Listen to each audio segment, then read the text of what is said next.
Salmo de número 144. Louvado seja o Senhor, minha rocha. Ele treina as minhas mãos para a guerra e dá aos meus dedos habilidade para a batalha. Ele é meu aliado infalível e minha fortaleza, minha torre segura e meu libertador.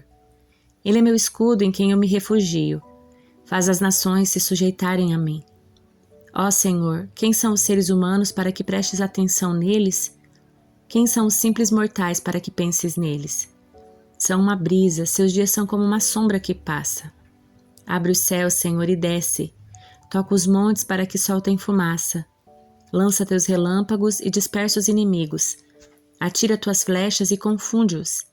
Estende tua mão desde os céus e salva-me. Tira-me das águas profundas, livra-me do poder dos meus inimigos. Eles têm a boca cheia de mentiras, juram dizer a verdade, mas mentem. Cantarei a ti, ó Deus, um cântico novo. Cantarei louvores a ti com instrumentos de 10 cordas, pois tu concedes vitórias aos reis. Livraste teu servo Davi da espada mortal. Salva-me, livra-me do poder dos meus inimigos. Eles têm a boca cheia de mentiras, juram dizer a verdade, mas mentem. Que nossos filhos floresçam na juventude como plantas viçosas, que nossas filhas sejam como colunas graciosas, esculpidas para enfeitar um palácio.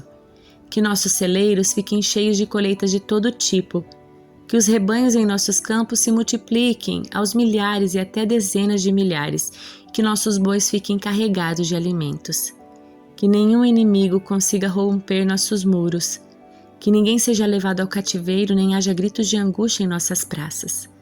Como são felizes os que vivem desse modo! Verdadeiramente são felizes aqueles cujo Deus é o Senhor. Isaías 60. Levante-se, Jerusalém, que sua luz brilhe para que todos a vejam, pois sobre você se levanta e reluz a glória do Senhor. Trevas escuras como a noite cobrem as nações da terra, mas sobre você se levanta e se manifesta a glória do Senhor. As nações virão a sua luz, os reis verão o seu esplendor. Levante os olhos e veja, pois todos se reúnem e voltam para casa. Seus filhos vêm de terras distantes e suas filhas pequenas são carregadas nos braços. Você os verá, seu coração vibrará de alegria, pois comerciantes do mundo todo virão até você e lhe trarão as riquezas de muitas nações. Grandes caravanas de camelos cobrirão sua terra, camelos vindos de Midian e de Efá. O povo de Sabá trará ouro e incenso e adorará o Senhor. Entregarão a você os rebanhos de Quedar e trarão para meus altares os carneiros de Nebaiote. Aceitarei suas ofertas e tornarei meu templo ainda mais glorioso. O que vejo voando como nuvens para Israel, como pombas para seus ninhos? São navios dos confins da terra, de nações que confiam em mim. À frente vêm as grandes embarcações de Tarsis, trazendo de volta o povo de Israel, que vem de lugares distantes com sua prata e seu ouro. Eles honrarão o Senhor seu Deus, o Santo de Israel, pois ele a encheu de esplendor. Estrangeiros virão para reconstruir suas cidades e seus reis a servirão. Pois ainda que eu a tenha destruído em minha ira, por causa da minha graça terei misericórdia de você. Seus portões ficarão abertos dia e noite para receber as riquezas de muitas nações. Os reis do mundo serão conduzidos como prisioneiros num desfile de vitória, pois as nações que não a servirem serão destruídas. A glória do Líbano será sua, os bosques de cipreste, abetos e pinheiros. Ela adornará meu santuário, meu templo será glorioso. Os descendentes dos seus opressores virão e se curvarão diante de você. Aqueles que a desprezavam beijarão seus pés. Eles a chamarão de cidade do Senhor, a Sião do Santo de Israel. Antes você era desprezada e odiada, e ninguém sequer passava por você. Mas agora eu a tornarei majestosa para sempre, uma alegria para todas as gerações.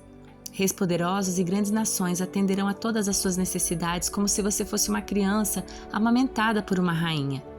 Você saberá, enfim, que eu sou o Senhor, sou seu Salvador e seu Redentor, o poderoso de Israel. Trocarei seu bronze por ouro, seu ferro por prata, sua madeira por bronze, suas pedras por ferro. A paz será seu líder e a justiça seu governante. A violência desaparecerá da sua terra. A desolação e a destruição da guerra chegarão ao fim. A salvação a rodeará como os muros de uma cidade, e o louvor estará nos lábios de todos que ali entrarem.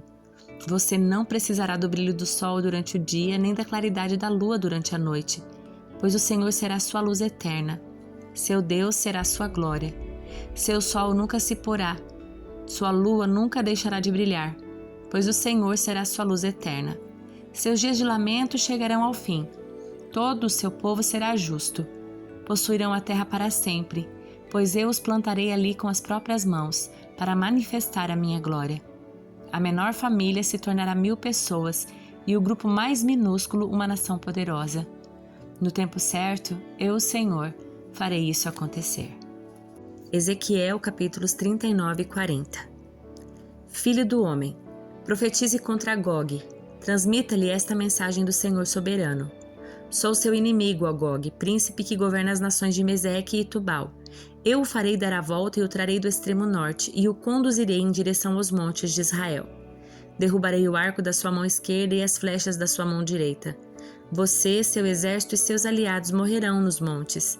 Eu os darei como alimento aos abutres e aos animais selvagens. Você cairá em campos abertos, pois eu falei, diz o Senhor soberano. Enviarei fogo sobre Magog e sobre todos os seus aliados que vivem em segurança no litoral. Então eles saberão que eu sou o Senhor. Assim farei conhecido meu santo nome no meio do meu povo Israel. Não deixarei que ninguém desonre meu nome, e as nações também saberão que eu sou o Senhor, o Santo de Israel. Esse dia de julgamento virá, diz o Senhor soberano. Tudo acontecerá como eu declarei. Então os habitantes das cidades de Israel sairão e recolherão seus escudos pequenos e os grandes, seus arcos e flechas, seu dardo e lança, e usarão como lenha. Haverá suficiente para 7 anos. Não precisarão cortar lenha dos campos nem dos bosques, pois essas armas fornecerão todo o combustível necessário. Eles saquearão aqueles que os saquearem e despojarão aqueles que os despojaram, diz o Senhor soberano. Nesse dia prepararei um enorme cemitério para Gog e suas multidões no Vale dos Viajantes, a leste do Mar Morto. Ele impedirá a passagem dos que viajam por ali, e eles mudarão o nome do lugar para Vale das Multidões de Gog. O povo de Israel levará 7 meses para sepultar os corpos e purificar a terra. Todos em Israel ajudarão a sepultar, pois esse dia em que eu mostrar minha glória será uma data memorável para Israel, diz o Senhor soberano. Depois de 7 meses, grupos de homens serão nomeados para percorrer a terra em busca de esqueletos para sepultar, a fim de que a terra seja purificada. Onde forem encontrados ossos, será colocado um sinal para que os coveiros os levem e os enterrem no Vale das Multidões de Gog. Haverá ali uma cidade chamada Amoná, e com isso, enfim, a terra será purificada. Agora, filho do homem, assim diz o Senhor soberano, chame todas as aves e todos os animais selvagens e diga-lhes: reúnam-se para meu grande banquete sacrificial. Venham de longe e de perto para os montes de Israel e ali comam carne e bebam sangue. Comam a carne de homens poderosos e bebam o sangue dos príncipes das nações como se fossem carneiros, cordeiros, bodes e touros, todos animais engordados de Bazã. Devorem carne até se empanturrar e bebam sangue até se embriagar. Esse é o banquete sacrificial que lhes preparei. Comam com fartura minha mesa, comam cavalos, condutores de carros de guerra, homens valentes e guerreiros de toda espécie, diz o Senhor soberano. Desse modo mostrarei minha glória às nações. Todos verão o castigo que trouxe sobre eles e o poder da minha mão quando eu os castigo.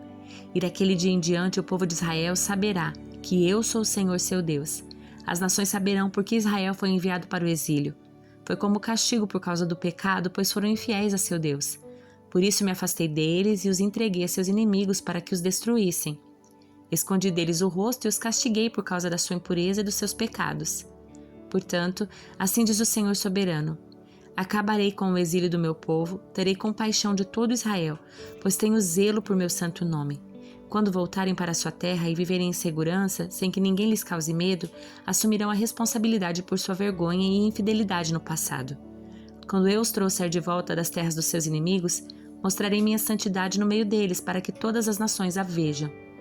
Então, o meu povo saberá que eu sou o Senhor seu Deus, pois os enviei para o exílio entre as nações e os trouxe de volta para a sua terra. Não deixarei que nenhum deles fique para trás, e nunca mais me afastarei deles, pois derramarei meu espírito sobre o povo de Israel. Eu, o Senhor soberano, falei. Em 28 de abril, no 25º ano de nosso exílio, 14 anos depois da queda de Jerusalém, a mão do Senhor veio sobre mim e ele me levou para lá. Numa visão, Deus me levou para a terra de Israel e me colocou num monte muito alto. Dali vi, em direção ao sul, algo parecido como uma cidade. Quando ele me levou mais perto, vi um homem cuja face brilhava como bronze. Ele estava em pé junto a uma porta e tinha na mão uma corda de medir feita de linho e uma vara de medir. Disse-me: filho do homem, observe e ouça. Preste muita atenção a tudo que lhe mostrarei. Você foi trazido aqui para que eu lhe mostre várias coisas. Depois você voltará ao povo de Israel e contará tudo o que vir. Viu um muro que cercava completamente a área do templo. O homem pegou a vara de medir de 3 metros de comprimento e com ela mediu o muro que tinha 3 metros de espessura e 3 metros de altura. Em seguida foi à porta leste. Subiu os degraus e mediu a soleira da porta que tinha 3 metros de profundidade. Na passagem de entrada havia salas para guardas de cada lado. Cada uma das salas era quadrada e media 3 metros de cada lado, e a distância entre as salas era de 2,5 metros ao longo da parede da passagem.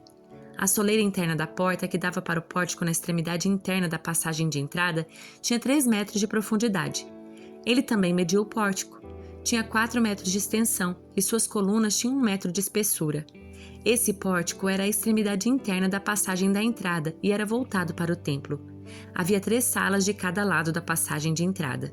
Cada uma tinha as mesmas medidas e as paredes entre elas também eram idênticas.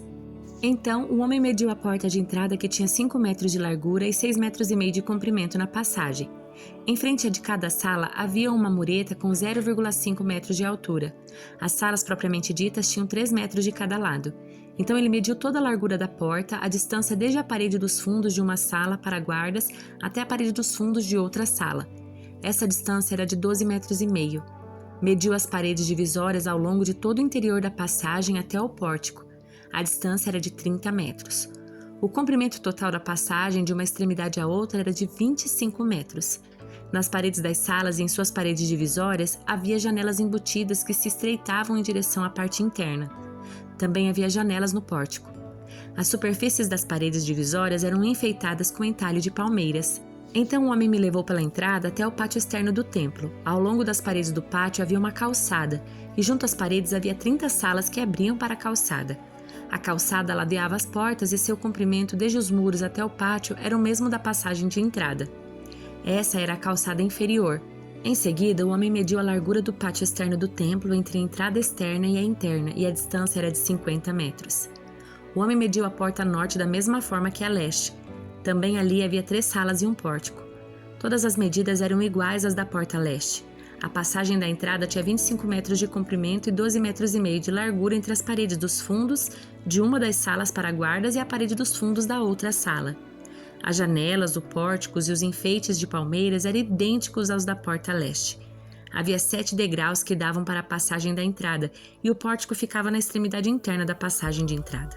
Do lado norte, como do lado leste, havia outra porta que dava para o pátio interno do templo, oposta à entrada externa. A distância entre as duas entradas era de 50 metros. Então o homem me levou à porta sul e mediu suas partes, e eram exatamente iguais às medidas das outras portas. Tinha janelas ao longo das paredes como as outras, e um pórtico no qual a passagem de entrada abria para o pátio externo. E como nas outras portas, a passagem de entrada tinha 25 metros de comprimento e 12,5 metros de largura. Essa entrada também tinha uma escada com 7 degraus que davam para ela, um pórtico na extremidade interna e enfeites de palmeira nas paredes divisórias, e aqui também havia outra entrada que dava para o pátio interno, oposta à entrada externa. A distância entre as duas entradas era de 50 metros. Então o homem me levou à porta sul que dava para o pátio interno. Ele a mediu e tinha as mesmas medidas das outras portas. Suas salas para guarda, suas paredes divisórias e seu pórtico eram do mesmo tamanho das outras portas, e havia janelas ao longo das paredes e no pórtico. E como nas outras portas, a passagem de entrada tinha 25 metros de comprimento e 12,5 metros de largura. Os pórticos que davam para o pátio interno tinham 4 metros de comprimento e 12,5 metros de largura. O pórtico da porta sul ficava voltado para o pátio externo. Suas colunas eram enfeitadas com palmeiras e 8 degraus subiam até a sua entrada. Então ele me levou à porta leste, que dava para o pátio interno.